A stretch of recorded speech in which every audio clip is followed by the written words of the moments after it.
Let's talk to the man himself now, Nigel Farage. Some people, as always with you, have congratulated you, have thanked you, and there have been others who are absolutely certain this proves only one thing, their original impression of you, which is that you have racist motivations, xenophobic motivation. I would say to anyone who's ever said that to me,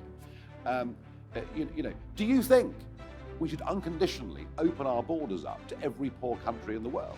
Hello and welcome to this special edition of The Nexus. Today we're joined by Anthony Scaramucci, a.k.a. The Mooch. Why pretend all the problems in America started with President Trump? Is it because you have personal... Anthony, is it because you hate him?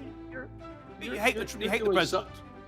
I absolutely do not hate the president. I actually used to like hanging out. This is not a personal thing to me. Well, you've called him mad. You've called him racist. You said he stinks. You're doing something very interesting now because you're a good interviewer, and I got the angle that you're going in. Now his critics have called him everything from the king of mercenaries to the prince of darkness because of what some of his men did in Iraq. You're clearly not in need of the money, and you are attracting a great deal of criticism.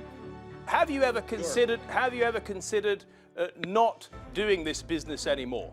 I think it's important to end a war. Ecuador's former president, Raphael Correa.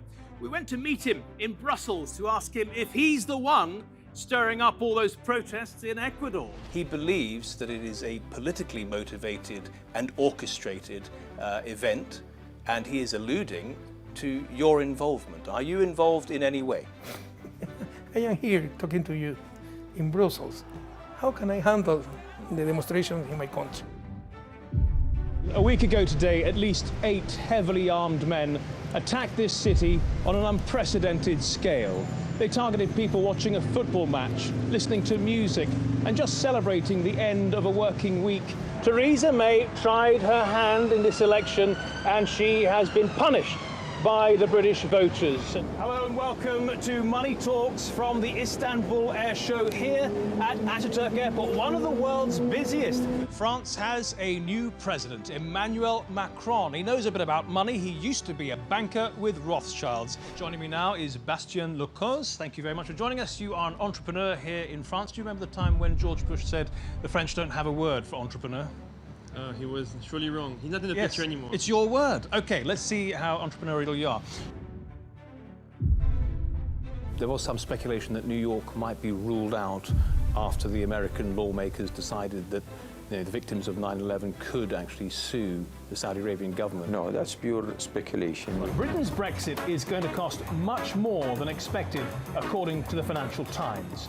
Now, previous calculations put the bill at around about $60 billion, but according to the FT, using new data, the bill is going to be much, much higher. Well, this business community in Brixton is made up entirely of old shipping containers, and it's a great place for young people to come and try out their ideas. In fact, half of the people here are first-time entrepreneurs, and they're from all over the world. Let's go meet some of them. Welcome to Summer in the City, held in East London every year since 2009.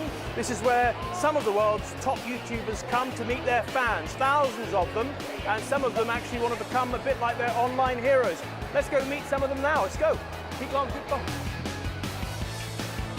What? What am I seeing? What are you seeing? What am I seeing? What am I seeing? Who's gonna know when the UK? Everybody better say UK. Captain Halil keeps a very close eye on our neighbours. There are around about 50 other balloons up in the air at the moment.